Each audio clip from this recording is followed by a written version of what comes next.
नमस्कार दोस्तों, सभी को राधे राधे, सभी को जय श्री कृष्णा। कैसे हैं आप? मुझे उम्मीद है आप सभी बहुत अच्छे होंगे, जोरों शोरों के साथ में अपनी तैयारियां भी कर रहे होंगे। मेरा नाम है लेख शेखर शर्मा और हम पढ़ रहे हैं विज्ञान के बारे में, साइंस के बारे में हम पढ़ रहे हैं। देखिए दोस्तों, हम कार्बन के बारे में पढ़ रहे थे। सबसे पहले अपन ने पढ़ा था कार्बन के बारे में कि कार्बन की विशेषता क्या होती है। फिर हमने देखा था कुछ कार्बनिक यौगिकों के बारे में। फिर दोस्तों हमने पढ़ा था कि कार्बन हाइड्रोजन मिलकर हाइड्रोकार्बन बना लेते हैं। हाइड्रोकार्बन के बारे में भी हमने थोड़ा बहुत पढ़ा था कि कैसे उसका वर्गीकरण किया जाता है। फिर हमने पढ़ा था कार्बनिक यौगिकों के नामकरण के बारे में। आज हमारा कौन सा अध्याय है दोस्तों? आज हमारा है कार्बनिक यौगिकों का नामकरण, पार्ट नंबर 3 है दोस्तों। तो मैंने आपको इससे पहले वाली क्लास के अंदर क्या क्या बताया था? मैंने आपको पहले वाली क्लास में बताया था कि कार्बन और हाइड्रोजन मिलकर हाइड्रोकार्बन बनाते हैं दोस्तों। क्या बनाते हैं? हाइड्रोकार्बन बनाते हैं। और आपको यह भी बताया था कि हाइड्रोकार्बन 3 प्रकार के होते हैं। कितने प्रकार के होते हैं दोस्तों? 3 प्रकार के होते हैं। यह एल्कीन होता है, एल्केन होता है दोस्तों, एक होता है एल्केन, एक होता है क्या? एल्कीन। क्या होता है दोस्तों? एल्कीन होता है। और एक होता है एल्काइन। ठीक है, ये वाली बात आपको ध्यान रखनी है। यदि कार्बन कार्बन के बीच में एकल बंध है तो एल्केन कहेंगे, कार्बन कार्बन के बीच में द्विबंध है तो एल्कीन कहेंगे, कार्बन कार्बन के बीच में अगर त्रिबंध है तो इसे कहेंगे एल्काइन। क्या कहेंगे दोस्तों? इसे एल्काइन कहेंगे। ये वाली बात आपको रखनी है ध्यान। क्या कहेंगे? कार्बन कार्बन के बीच में ट्रिपल बंध हो तो इसे क्या कहते हैं? एल्काइन कहते हैं। अब देखो, अपन ने एल्केन के नामकरण के बारे में तो पढ़ लिया था, ये वाला अपन पढ़ चुके हैं दोस्तों, ये वाला अपना हो चुका है। आज हम किसके बारे में पढ़ेंगे? एल्कीन और एल्काइन के बारे में पढ़ेंगे। तो देखिए आप, जो एल्केन था ना दोस्तों, उसका सूत्र क्या था? एल्केन का जो सूत्र था वो था CnH2n+2। ये था दोस्तों एल्केन का फॉर्मूला या सूत्र। जबकि दोस्तों जो एल्कीन होता है, एल्कीन का सामान्य सूत्र क्या होता है? ये 2 हटा देना यहां से, ये 2 हटा देना तो क्या रह जाएगा? CnH2n होता है। क्या होता है? CnH2n होता है। इन यौगिकों में कार्बन कार्बन के मध्य में द्विबंध पाया जाता है। अतः सर्वाधिक छोटे एल्कीन में कम से कम 2 कार्बन परमाणु उपस्थित रहेंगे। यहां पर क्या बताया गया? एल्कीन किसे कहते हैं? ऐसे कार्बनिक यौगिक या ऐसे हाइड्रोकार्बन जिनमें कार्बन कार्बन के बीच में डबल बॉन्ड हो, द्विबंध हो दोस्तों, उसी को क्या कहते हैं? उसी को एल्कीन कहते हैं। और छोटे से छोटा एल्कीन में भी कम से कम दोस्तों 2 कार्बन परमाणु तो पाए ही जाएंगे। ये सारे के सारे क्या होते हैं? असंतृप्त हाइड्रोकार्बन होते हैं। असंतृप्त हाइड्रोकार्बन ऐसे हाइड्रोकार्बन होते हैं जिसमें कार्बन कार्बन के बीच में द्विबंध या त्रिबंध होते हैं, वो असंतृप्त हाइड्रोकार्बन कहलाते हैं। यदि कार्बन कार्बन के बीच में एकल बंध है तो उसे संतृप्त हाइड्रोकार्बन कहते हैं दोस्तों। ये वाली बात आपको रखनी है ध्यान। देखिए आप, ये जो यौगिक होते हैं ना एल्कीन, ये ब्रोमीन जल के साथ में अभिक्रिया करके तेलीय द्रव बना देते हैं, एक ऑयली लिक्विड बना देते हैं। अतः इन्हें ओलिफिन्स भी कहते हैं। अगर जैसे आप एल्कीन ले ले, क्या ले ले आप? एल्कीन ले लिया और यहां पर प्लस करके लिख दिया जलीय ब्रोमीन। क्या ले लिया? जलीय ब्रोमीन ले लिया दोस्तों। तो यहां पर क्या बनेगा? यहां पर क्या बनेगा? तेलीय पदार्थ बनेगा, ऑयली लिक्विड बनेगा दोस्तों। क्या बनेगा? ऑयली लिक्विड बनेगा दोस्तों। और इसीलिए इसे ओलिफिन के नाम से भी जाना जाता है। अब नामकरण क्या होगा भैया? चाहे एल्कीन हो, चाहे एल्केन हो, चाहे एल्काइन हो, सबका नामकरण करीब करीब समान ही रहेगा, बस थोड़ा बहुत ही अंतर है। कैसे? आप देखिए ध्यानपूर्वक। नामकरण के नियम कि भैया इसका तो नामकरण अपन ने पढ़ लिया, ठीक है। अब अपन इसके नामकरण के बारे में पढ़ रहे हैं, एल्कीन के। कार्बन कार्बन, देखो पहला नियम क्या है नामकरण का कि कार्बन की द्विबंध युक्त सबसे लंबी श्रृंखला का चयन किया जाता है। कोई कार्बनिक यौगिक लिखा हुआ है सामने, कोई बना हुआ है उसकी संरचना, उस कार्बनिक यौगिक में दोस्तों हमें सबसे लंबी कार्बन श्रृंखला का चयन करना है, लेकिन शर्त क्या है कि ऐसी कार्बन श्रृंखला का चयन करना है जिसमें द्विबंध होना चाहिए। तो कार्बन की द्विबंध युक्त सबसे लंबी श्रृंखला का चयन किया जाता है और इसे ही मुख्य श्रृंखला कहते हैं। मुख्य कार्बन श्रृंखला का अंकन या नंबरिंग उस दिशा से करते हैं जहां से द्विबंध को कम अंक मिले। आपको देखो, सबसे पहली बात तो आपको किसी भी कार्बनिक यौगिक का अगर या किसी भी एल्कीन का आपको नामकरण करना है दोस्तों, तो आपको क्या करना पड़ेगा इस नामकरण के अंदर, सबसे पहले सबसे लंबी कार्बन श्रृंखला का आपको चयन करना है। पहली बात तो ये। दूसरी बात, ये कार्बन श्रृंखला ऐसी होनी चाहिए जिसमें द्विबंध हो। तीसरी बात, हमें कार्बन श्रृंखला में कार्बन परमाणुओं का नंबरिंग या 1 2 3 4 5 जो हम गिनते हैं वो वहां से गिनना है जहां से द्विबंध नजदीक हो दोस्तों। अन्य नियम बिल्कुल एल्केन के नामकरण के अनुसार ही होते हैं। अभी आएगा मजा दोस्तों, यहां पर आप देखिए बिना एग्जाम्पल के, भाई जैसे मैथ्स होती है, कितना ही मैं आपको थ्योरी रटवा दूं, कितने ही फॉर्मूले बता दूं, जब तक हम क्वेश्चन सॉल्व नहीं करेंगे, सवाल नहीं करेंगे, कुछ समझ में नहीं आएगा। तो वैसे ही दोस्तों अब आ गया एल्कीन के नामकरण के बारे में पढ़ लेते हैं। यहां पर आप देखिए दोस्तों, CH2 डबल बॉन्ड CH2 है, इसका जो रूट नाम है वो है एथिलीन। अब सीधी सी बात है, कार्बन कार्बन के बीच में द्विबंध है, तो बताओ दोस्तों ये एल्कीन हुआ या नहीं हुआ? एल्कीन हो गया। आई बात आपको समझ में? अब सुनिए आप, एक कार्बन को मैथ बोलते हैं तो दो को क्या बोलते हैं? एथ बोलते हैं। ये बन गया एथ। ठीक है दोस्तों, क्या बन गया? यह बन गया एथ। ठीक है, जब कार्बन, जितने कार्बन परमाणुओं की संख्या होगी, एक कार्बन है तो मेथ, 2 कार्बन है तो एथ बोलेंगे, और इसी के आधार पर दोस्तों पूर्व लग्न का निर्धारण होता है। इस एथिलीन का जो नाम बनेगा IUPAC, उसका पूर्व लग्न जो होगा वो एथ है। क्यों है एथ? क्यों है दोस्तों एथ? क्योंकि यहां पर 2 कार्बन परमाणु हैं।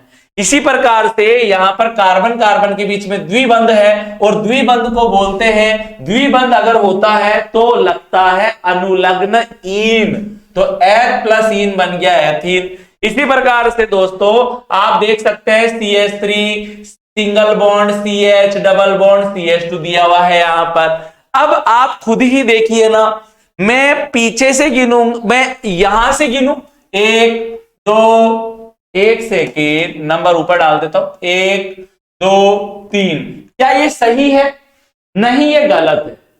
हमें वहां से गिनना है। देखो, अगर मैं यहां से गिन रहा हूं तो डबल बॉन्ड दूसरे नंबर पर आ रहा है, लेकिन अगर मैं ऐसे गिनूं 1 2 3, तो अब आप देखेंगे जो डबल बॉन्ड है वो पहले नंबर पर आ गया।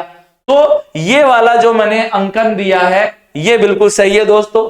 अब यहां पर 3 कार्बन है ना, 1 2 3, एक कार्बन को मैथ बोलते हैं, 2 को एथ बोलते हैं, 3 को बोलेंगे प्रोप। और दोस्तों कार्बन कार्बन के बीच में डबल बंध है तो लग गया अनुलग्न ईन और बन गया प्रोपीन। इसका क्या नाम है? प्रोपीन। इसी प्रकार से दोस्तों आप यहां पर ध्यान पूर्वक देखिए, ये जो तीसरा जो कंपाउंड है या जो तीसरा ये यौगिक है, इसके बारे में अपन देख लेते हैं। अब देखो डबल बॉन्ड कहां पास में पड़ रहा है? डबल बॉन्ड शुरू में आ रहा है या पीछे की तरफ आ रहा है? पीछे की तरफ आ रहा है, तो पीछे से नंबरिंग डाली 1 2 3 4। ठीक है, नंबरिंग वहां से डालनी है जहां से दोस्तों डबल बॉन्ड नजदीक हो, डबल बॉन्ड क्या हो? नजदीक हो। अब आप देखो ध्यान पूर्वक, कार्बन कितने हैं यहां पर? 1 2 3 4 है। तो यहां पर क्या बन गया दोस्तों? यहां पर बन गया ब्यूट बन गया। और यहां पर दोस्तों कार्बन कार्बन के बीच में क्या है? कार्बन कार्बन के बीच में द्विबंध है। क्या है? कार्बन कार्बन के बीच में द्विबंध है, तो लग गया अनुलग्न ईन लग गया। यहां तक तो कोई दिक्कत ही नहीं है। अब आप देख सकते हैं ये डबल बंड कौन से नंबर पर लग रहा है? ये द्विबंध लग रहा है पहले नंबर के कार्बन पर, तो यहां पर आ जाएगा 1 ब्यूटीन। ये सारा का सारा मिलकर क्या बनेगा? 1 ब्यूटीन। इसी प्रकार से दोस्तों आप देखिए, ये वाला देखिए आप example CH3 single bond CH double bond CH single bond CH3। भैया चाहे इसको आगे से पीछे की तरफ गिन लो तो भी डबल बॉन्ड दूसरे नंबर पर आ रहा है, और अगर मैं पीछे की तरफ से नंबर डालूं 4 तो भी डबल बॉन्ड दूसरे नंबर पर आ रहा है। तो आगे से गिन लो पीछे से गिन लो, बात बराबर है। अब भैया कुल कार्बन कितने हैं यहां पर? 4, तो बन गया ब्यूट। डबल बॉन्ड है कार्बन कार्बन के बीच में तो बन गया इन, ब्यूटीन। ठीक है, डबल बॉन्ड कौन से नंबर पर है? दूसरे नंबर पर।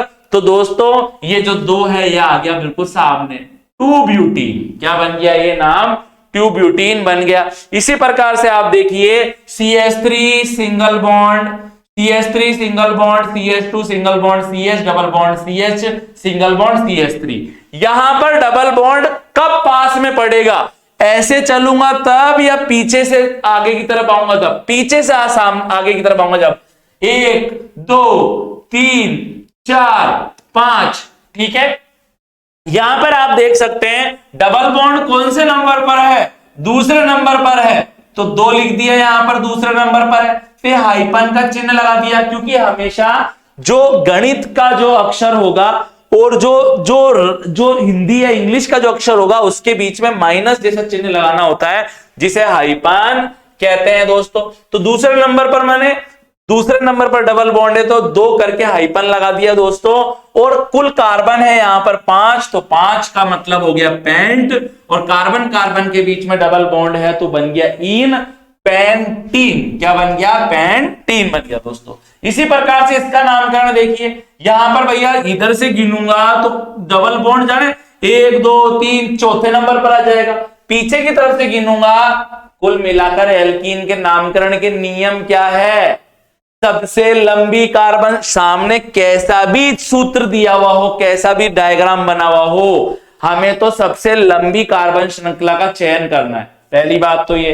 दूसरी बात क्या ध्यान रखनी है? ऐसी कार्बन श्रृंखला का ही चयन करना है जिसमें द्विबंध हो, और वहां से कार्बन को हमें अंकन देना है या नंबरिंग देनी है, या वहां से गिनना स्टार्ट करना है जहां से द्विबंध बिल्कुल नजदीक हो। आ गई बात आपको समझ में? अब ये वाला देख लीजिए, ये बहुत अच्छा उदाहरण है। पहले नंबर पर ये डबल बॉन्ड, तो यहां पर क्या हो जाएगा? 1 आ जाएगा, क्योंकि पहले नंबर पर है तो 1 आ जाएगा, 1 आ जाएगा, फिर हाइपन का निशान आ जाएगा। 5 कार्बन है तो बन गया पेंट, और डबल बॉन्ड होने के कारण पेंट में जोड़ा इन तो बन गया 1 पेंटीन। इसी प्रकार से यहां पर आप देखिए, यहां पर मैं मुख्य कार्बन श्रृंखला का, अब आप सुनना ध्यानपूर्वक देखो, माना कि CH3 single bond CH2 CH नीचे की तरफ डबल बॉन्ड से CH2 जुड़ा हुआ है, फिर CH के एक तरफ CH2 CH3 जुड़ा हुआ है। ये देखो एक है ना, एक यहां पर ये यहां पर एक सूत्र दिया हुआ है दोस्तों। अब अपन को इसका नाम लिखना है। अब सुनना मजेदार बात, जिसको ये पॉइंट समझ में आ गया उसको एल्कीन हमेशा के लिए समझ में आ जाएगा। अब आप सुनना देखो, माना कि यहां तो चलो इसने ऐसे कर रखा है, तो आपको देखते ही पता चल गया कि ऐसे गिन रहे। एग्जाम में जब आएगा तो एग्जाम में तो ऐसा कुछ आएगा ही नहीं, ठीक है। एग्जाम में आया माना कि है, तो एग्जाम में आप गिनने वाला कहां से गिनेगा? सुनो सुनो, 1 2 3 4 5 गिनने वाला बहुत खुश हो जाएगा, अरे वाह, ठीक है। ये जो बाहर रह गया ना, ये कोई प्रतिस्थापी समूह है, जबकि ऐसा कोई प्रतिस्थापी समूह होता ही नहीं डबल बॉन्ड से जुड़ा हुआ। और सबसे बड़ी बात तो भैया कि ये एल्कीन है, कार्बन कार्बन के बीच में जब डबल बॉन्ड होता है तो उसे कहते हैं एल्कीन। और आपने सबसे लंबी कार्बन श्रृंखला का चयन कर कैसे दिया, ये तो गलत है। कार्बन श्रृंखला का चयन इस प्रकार से करना है कि उसमें द्विबंध भी आए। तो द्विबंध कब आएगा मेरे भाइयों? क्या यहां से गिनूं? 1 2 3 4। अब आप बोलेंगे सर ये तो सही है ना, इसमें द्विबंध आ गया, लेकिन द्विबंध यहां पर बहुत दूर है, यहां पर तीसरे नंबर के कार्बन से जुड़ा हुआ है। लेकिन अगर मैं नीचे से ऊपर की तरफ गिनूं 1 2 3 4, तो अब सारी समस्याओं का निवारण हो चुका है दोस्तों। पहले नंबर पर है डबल बॉन्ड। आई बात आपको समझ में? कौन से नंबर पर है यहां पर? यहां पर अपन कह सकते हैं कि यहां पर आप देखिए पहले नंबर पर कौन है? डबल बॉन्ड है।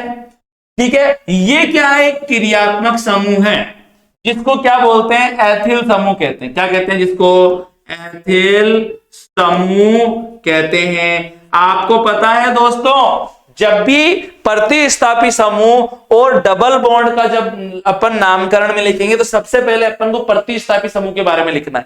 प्रतिस्थापी समूह कहां जुड़ा हुआ है? दूसरे नंबर के कार्बन पर जुड़ा हुआ है। कौन सा प्रतिस्थापी? एथिल पर समूह जुड़ा हुआ है। तो 2 एथिल, यहां पर क्या हो गया दोस्तों? 2 एथिल आ गया। यहां तक कोई समस्या है क्या? फिर ये डबल बॉन्ड कौन से नंबर पर जुड़ा हुआ है? 1 नंबर पर। तो यहां पर हाइपन करके 1 आया, फिर वापस हाइपन लगा दिया। कुल कार्बन कितने? 1 2 3 4, तो ब्यूट आ गया। डबल बॉन्ड है तो ईन आ गया। तो क्या बन गया? 2 एथिल 1 ब्यूटीन बन गया। इसी प्रकार से दोस्तों आप आगे और एग्जाम्पल देखिए। एक सेकेंड, जल्दी हम बढ़ जाते हैं आगे। यहां तक तो हो गया, अब मैं थोड़ा स्पीड बढ़ाऊंगा दोस्तों। यहां पर आप देखिए, यहां पर क्या मैं ऐसे गिन सकता हूं क्या? 1 2 3? नहीं, ऐसे नहीं, गलत है। क्योंकि वहां से गिनना है जहां से डबल बॉन्ड पास पड़े। यहां से 1 2 3। अब डबल बॉन्ड देखो पहले नंबर पर ही आ गया। आई बात आपको समझ में? ये जो अलग से रह गया बेचारा, इसको किसी ने गिना ही नहीं है, मैथिल समूह है। कौन से कार्बन पर जुड़ा हुआ है? दूसरे कार्बन पर जुड़ा हुआ है, तो 2 मैथिल हो गया। 2 मैथिल हो गया दोस्तों। इसी प्रकार से डबल बॉन्ड कौन से नंबर पर है? फर्स्ट नंबर पे, तो ये हो गया 1 आ गया। और भैया यहां पर क्या है? 3 कार्बन है, तो प्रोप हो गया। डबल बॉन्ड है तो ईन बन गया, तो नाम क्या हो गया? 2 मैथिल 1 प्रोपीन। इसका क्या नाम होगा दोस्तों? डबल बॉन्ड यहां पर आप देखिए, यहां से गिनूंगा तो डबल बॉन्ड आ रहा है दूसरे नंबर पर। लेकिन दोस्तों अगर मैं यहां से गिनूं तो डबल बॉन्ड आ रहा है यहां पर पहले नंबर पर आ रहा है। यहां पर एक और रह गया बेचारा, क्लोरो समूह रह गया। ठीक है, मैंने आपको बताया था कि सबसे पहले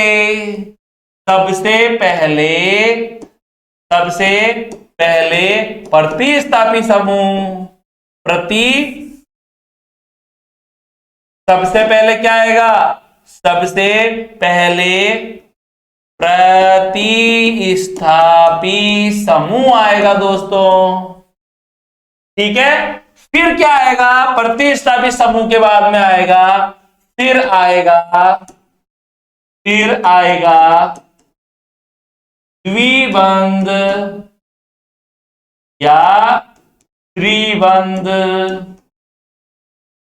का, द्विबंध या त्रिबंध का आएगा फिर नाम। आई बात आपको समझ में? तो सबसे पहले अपन देख लेते, क्लोरीन जुड़ा हुआ है तीसरे नंबर पर, तो 3 क्लोरो हो गया। ठीक है, डबल बॉन्ड कौन फिर आएगा? डबल बॉन्ड या ट्रिपल बॉन्ड का नंबर। डबल बॉन्ड कौन से नंबर पर जुड़ा हुआ है? 1 नंबर पर, तो 3 क्लोरो 1 हो गया।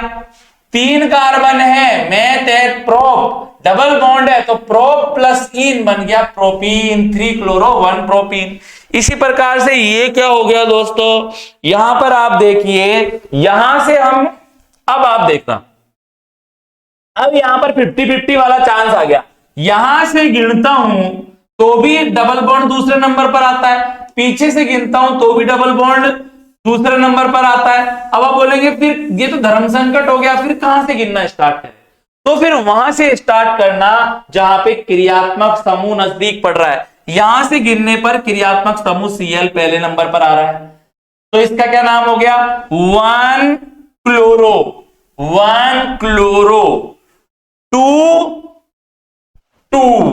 4 कार्बन को ब्यूट बोलते हैं, डबल बॉन्ड को इन बोलते हैं, तो बन गया but plus ene butene, 1 chloro 2 butene बन गया। इसी प्रकार से दोस्तों यदि एक से अधिक द्विबंध उपस्थित हो तो उनकी संख्या के लिए डाई, ट्राई इत्यादि शब्दों का उपयोग करते हैं। जैसे यदि एक से अधिक क्रियात्मक समूह, एक से अधिक समान क्रियात्मक समूह होते हैं तो भी तो डाई ट्राई बोलते हैं, डाइक्लोरो, डाइफ्लोरो ऐसे बोलते हैं ना। तो यदि अगर द्विबंध एक से अधिक है तो उसके लिए डाई, ट्राई आदि शब्दों का उपयोग किया जाता है। जैसे यहां आप देखिए दोस्तों, CH2 double bond CH, single bond CH double bond CH2, 2 बार डबल बॉन्ड है भैया। चाहे आप आगे से पीछे की तरफ गिन लो, पीछे से आगे की तरफ, बात बराबर है। तो अपन ने नंबर डाल दिया यहां पर 1 2 3 4। ठीक है दोस्तों, कोई क्रियात्मक समूह तो बेचारा यहां पर जुड़ा हुआ ही नहीं है, मतलब कोई प्रतिस्थापी समूह यहां पर जुड़ा हुआ नहीं है, ना मैथ्यू समूह है, ना क्लोरीन है, ना ब्रोमीन है, कुछ नहीं है। अब कैसे करेंगे अपन, पहले नंबर पर डबल बॉन्ड है भैया और एक है तीसरे नंबर पर डबल बॉन्ड, तो एक तो आ जाएगा 1 और एक आ जाएगा 3, 1,3। हमेशा गिनती के बीच में नाम लिखते समय कोमा लगाएंगे। आई बात आपको समझ में, जब भी आप 2 या 3 अंक लिख रहे हैं, जैसे 1 1 कर दिया या 2 2 कर दिया, इनके बीच में कोमा लगेगा IUPAC नाम लिखते समय। और जब भी प्रोपीन है, जैसे नाम है प्रोपीन है और गणित का कुछ लिखा हुआ है, तो बीच में हाइपन लगेगा। ये वाली बात आपको रखनी है ध्यान। तो भैया 1 और 3 आ गया, यहाँ पे 1,3 आ गया, हाइपन आ गया। आई बात आपको समझ में।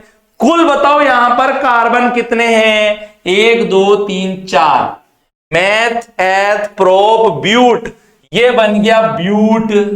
यहां पर दोस्तों डबल बॉन्ड के लिए इन लगाया जाता है और डबल बॉन्ड भी कितने, 2, तो डाई इन हो गया। तो क्या बन गया, 1,3 ब्यूटा डाई इन हो गया। या इसका दूसरा नाम और है ब्यूट 3, क्या बोल सकते हैं इसको, but 4 carbon 1,3 diene. Di मतलब 2 बार डबल बॉन्ड है और डबल बॉन्ड के लिए इन बोलते हैं, तो डाई इन हो गया दोस्तों। अब अपन क्या देखेंगे, अब अपन पढ़ेंगे एल्काइन के नामकरण के बारे में पढ़ेंगे। किसके बारे में पढ़ेंगे, नोमेनक्लेचर ऑफ एल्काइंस के बारे में पढ़ेंगे। यहां पर देखो ना, मैंने आपको भिड़ते ही बताया था ना, कार्बन कार्बन के बीच में एकल बंध है तो एल्केन पढ़ चुके हैं। इसका फॉर्मूला क्या होता है, CnH2n+2 होता है। यदि कार्बन कार्बन के बीच में डबल बॉन्ड है तो ऐसे हाइड्रोकार्बन को या कार्बनिक यौगिक को क्या बोलेंगे, एल्कीन कहेंगे। इसका फॉर्मूला होता है CnH2n होता है। अब अपन क्या पढ़ने जा रहे हैं, यदि कार्बन कार्बन के बीच में, यदि किसी हाइड्रोकार्बन में कार्बन कार्बन के बीच में दोस्तों त्रिबंध है, त्रिबंध है, तो भैया ये क्या कहलाएगा, ये कहलाएगा एल्काइन। और एल्काइन के नामकरण के बिल्कुल नियम, बिल्कुल दोस्तों एल्केन और एल्कीन जैसे ही है। बस अंतर क्या होगा कि डबल बॉन्ड के लिए लगता है इन अनुलग्न, जबकि डबल बॉन्ड के लिए, डबल बॉन्ड के लिए लगता है इन अनुलग्न। आई बात आपको समझ में, ये वाली बात ध्यान रखनी है। लेकिन एल्काइन में क्या लगेगा, ट्रिपल बॉन्ड के लिए, एक सेकेंड, ट्रिपल बॉन्ड के लिए, ट्रिपल बॉन्ड के लिए लगेगा, क्या लगेगा, आयन, आयन अनुलग्न। ये वाली बात आपको ध्यान रखनी है, बाकी नियम वो के वही है दोस्तों। ठीक है, एल्काइन का सामान्य सूत्र CnH2n-2 होता है। ठीक है, इनको भी असंतृप्त हाइड्रोकार्बन कहा जाता है, क्योंकि भैया जब कार्बन कार्बन के बीच में डबल या ट्रिपल बॉन्ड मौजूद है तो वो कहलाता है असंतृप्त हाइड्रोकार्बन। इन यौगिकों में कार्बन कार्बन के मध्य में त्रिबंध पाया जाता है। इस श्रेणी का लघुत्तम सदस्य भी 2 कार्बन वाला ही होता है। सबसे छोटा एल्काइन भी दुनिया का जो होगा ना, उसमें 2 कार्बन तो होंगे ही, तभी तो 2 कार्बन के बीच में ट्रिपल बॉन्ड पाया जाएगा। इस श्रेणी का जो अनुलग्न होता है वो आयन होता है दोस्तों। क्या होता है, आयन होता है। ये वाली बात आपको ध्यान रखनी है, आयन होता है। अब भैया एल्काइन के नामकरण के नियम क्या है, रूल्स ऑफ नोमेनक्लेचर क्या है, कि कार्बन की त्रिबंध युक्त सबसे लंबी श्रृंखला का चयन किया जाता है, इसे ही मुख्य श्रृंखला कहते हैं। सबसे पहले सामने अगर कोई एल्काइन का दिया हुआ है चित्र, आई बात आपको समझ में दोस्तों, सबसे पहले आपको क्या करना है, सबसे लंबी कार्बन श्रृंखला का चयन करना है। और कैसी श्रृंखला, त्रिबंध युक्त सबसे लंबी कार्बन श्रृंखला का आपको क्या करना है, चयन करना है दोस्तों। फिर उसके बाद में क्या करना है आपको, मुख्य कार्बन श्रृंखला का अंकन छोर से करते हैं जिधर से त्रिबंध को कम अंक मिले। फिर आपको क्या करना है, अंकन, सबसे पहले तो आप सबसे लंबी कार्बन श्रृंखला का चयन कर लो। दूसरे नंबर पर आप नंबरिंग करोगे कि ये पहला कार्बन, ये दूसरा कार्बन, ये तीसरा कार्बन। नंबरिंग वहीं से स्टार्ट करनी है जहां से त्रिबंध या द्विबंध नजदीक होता है। यदि श्रृंखला में एक से अधिक त्रिबंध हो तो क्रमशः डाई, ट्राई इत्यादि शब्दों का प्रयोग उनकी संख्या को दर्शाने के लिए किया जाता है। जल्दी से देखिए, अब आप यहां पर देखिए दोस्तों, CH ट्रिपल बॉन्ड CH, दो कार्बन है तो बोलेंगे एथ, ट्रिपल बॉन्ड है तो अनुलग्न लगेगा आइन, एथ प्लस आइन बन गया एथाइन। इसी प्रकार से दोस्तों आप ध्यानपूर्वक देखिए, एक कार्बन, दो कार्बन, तीन कार्बन, तो तीन कार्बन को प्रोप बोलते हैं। तीन कार्बन जब होते हैं श्रृंखला में तो पूर्व लग्न लगता है प्रोप, और जब कार्बन कार्बन के बीच में त्रिबंध होता है तो अनुलग्न लगता है आइन, और नाम बन गया प्रोपाइन। इसी प्रकार से दोस्तों यहां पर आप देखिए, यहां पर 1 2 3 4, क्या ये मैंने नंबरिंग सही की है क्या, नहीं, ये गलत है दोस्तों। यहां पर त्रिबंध तीसरे नंबर पर आ रहा है, लेकिन अगर मैं पीछे से गिनूंगा 1 2 3 4, तो अब कार्बन, तो दोस्तों अब पहले नंबर पर ही ट्रिपल बंध आ गया है यहां पर। अब आप क्या कर सकते हैं, यहां पर इसका नामकरण कैसे होगा। सबसे पहली बात तो यहां पर क्या कोई क्रियात्मक समूह है क्या, कोई प्रतिस्थापी समूह है क्या। मुख्य कार्बन श्रृंखला के अतिरिक्त रहे शेष अणुओं को क्या बोलते हैं, शेष अणुओं को क्या बोलते हैं, प्रतिस्थापी समूह कहते हैं। यहां पर कोई प्रतिस्थापी नहीं है, ठीक है। पहले नंबर पर ट्रिपल बॉन्ड है दोस्तों, तो यहां पर क्या आ जाएगा, एक कार्बन श्रृंखला में कार्बन कितने हैं, 4, तो ब्यूट हो गया दोस्तों। आई बात आपको समझ में। और ट्रिपल बॉन्ड होने के कारण ब्यूट में जुड़ा आइन तो बन गया ब्यूटाइन, 1 ब्यूटाइन हो गया। ये क्या हो गया, देखो तो बिल्कुल ही इजी है। ये क्या हो गया दोस्तों, यह हो गया 2 ब्यूटाइन हो गया, क्योंकि दूसरे नंबर पर जुड़ा हुआ है दोस्तों। इसी प्रकार से इसका नाम देखिए आप ध्यानपूर्वक, देखो मैं यहां से डालू 1 2 3 4 5, क्या ये सही नंबरिंग की है क्या मैंने मुख्य कार्बन श्रृंखला की। ये तो मैंने ध्यान रखा कि मुख्य कार्बन श्रृंखला वह होगी जिसमें ट्रिपल बॉन्ड होगा, लेकिन यहां पर नंबरिंग गलत है। यहां पर ट्रिपल बॉन्ड दोस्तों तीसरे नंबर पर आ रहा है, लेकिन अगर मैं पीछे से नंबरिंग करूं तो अब आप देखेंगे ट्रिपल बॉन्ड दूसरे नंबर पर आ गया दोस्तों। लेकिन अगर मुख्य कार्बन श्रृंखला के अतिरिक्त कोई प्रतिस्थापी समूह भी जुड़ा हुआ है, ये मैथिल समूह है, कौन सा समूह है, मैथिल समूह है, तो भैया सबसे पहले हम नाम में लिखते हैं मैथिल समूह के बारे में। 4 नंबर पर है ना, तो 4 मैथिल आ जाएगा दोस्तों, 4 हाइपन का निशान, फिर मैथिल आ जाएगा। इसी प्रकार से दोस्तों ये जो ट्रिपल बॉन्ड ये दूसरे नंबर पर है तो आ जाएगा यहां पर 2 आ जाएगा, ठीक है। 5 कार्बन है तो पेंट आ जाएगा, और ट्रिपल बॉन्ड है कार्बन कार्बन के बीच में तो पेंटाइन हो जाएगा। तो 4 मैथिल 2 पेंटाइन, ये वाली बात आपको क्या रखनी है, ध्यान रखनी है। कुछ और भी उदाहरण है दोस्तों, यहां पर आप देखिए कुछ और भी उदाहरण है। जैसे यहां पर ये देखिए, इन दो को अपन बहुत अच्छे से देख लेते हैं, आपको समझ में आ जाएगा।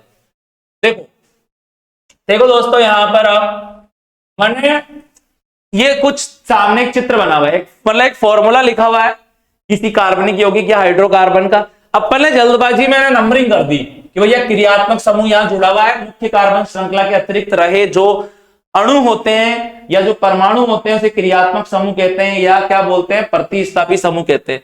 अब अपन ने धमाधम कि सर ने तो बोला था कि प्रतिस्थापी, वहां से मुख्य कार्बन श्रृंखला का अंकन करना है, वहां से कार्बन की नंबरिंग करनी है जहां से ये प्रतिस्थापी समूह नजदीक पड़े। कर दिया भैया आंख बंद करके 1 2 3 4, गलत हो गया दोस्तों ये, क्योंकि जब ट्रिपल बॉन्ड और क्लोरीन, यानी कि जब ट्रिपल बॉन्ड दोस्तों और प्रतिस्थापी समूह जुड़ा हुआ है तो हमें प्राथमिकता किसको देनी है, ट्रिपल बॉन्ड को ही देनी है। तो हम गिनेंगे तो दोस्तों यहीं से, भले नाम लिखते समय क्लोरीन का नाम पहले लिख देंगे, ठीक है दोस्तों, अंकन करते समय, अंकन नंबरिंग करते समय हमें डबल बॉन्ड या ट्रिपल बॉन्ड को प्राथमिकता देनी है, जबकि लिखते समय दोस्तों हमें प्रतिस्थापी समूह को प्राथमिकता देनी है। उसके बाद में दूसरे नंबर पर कौन आएगा, ये डबल बॉन्ड या ट्रिपल बॉन्ड वाली बात आएगी। यहां पर आप देखिए, यहां पर ट्रिपल बॉन्ड नजदीक पड़ रहा है तो यहां से गिनते हैं 1 2 3 4, 4 नंबर पर क्लोरो है तो यहां पर हो गया 4 क्लोरो, 4 क्लोरो हो गया दोस्तों। यहां पर 1 नंबर पर ट्रिपल बॉन्ड है तो यहां पर आ गया 1, और 4 कार्बन है तो बन गया ब्यूट, और ट्रिपल बॉन्ड मौजूद है इस श्रृंखला में तो आ गया आइन। 4 क्लोरो 1 मतलब 4 क्लोरो 1 ब्यूटाइन हो गया। इसका भी देख लीजिए दोस्तों एक बार। अब भैया इसको तो चाहे आप आगे से गिनो चाहे पीछे से गिनो बात बराबर है। इधर से गिनोगे तो भी ट्रिपल बॉन्ड पहले नंबर पर है, पीछे से गिनोगे तो भी इधर ट्रिपल बॉन्ड पहले नंबर पर आ जाएगा, पीछे से गिन रहे।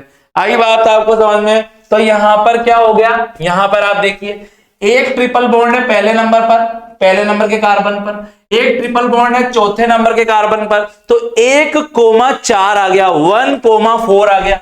आई बात आपको समझ में? फिर ये हाइपन का चिन्ह लगा देना दोस्तों। कुल कार्बन कितने हैं? 5, 1 2 3 4 5, तो पेंटा हो गया। ठीक है, यहां पर फिर आ जाएगा आइन, क्योंकि ट्रिपल बॉन्ड है, लेकिन ये डाई कहां से आ गया? इसलिए आ गया क्योंकि यहां पर एक साथ 2 ट्रिपल बॉन्ड है, तो आइन कितने आ जाएंगे? डाई आइन आ जाएंगे दोस्तों। तो नाम क्या हो गया इसका?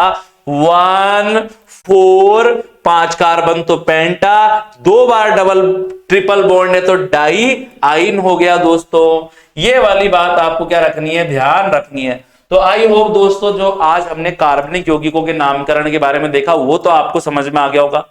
अब मिलते हैं हम अगली क्लास के अंदर नए टॉपिक के साथ। सभी को राधे राधे, सभी को जय श्री कृष्ण दोस्तों।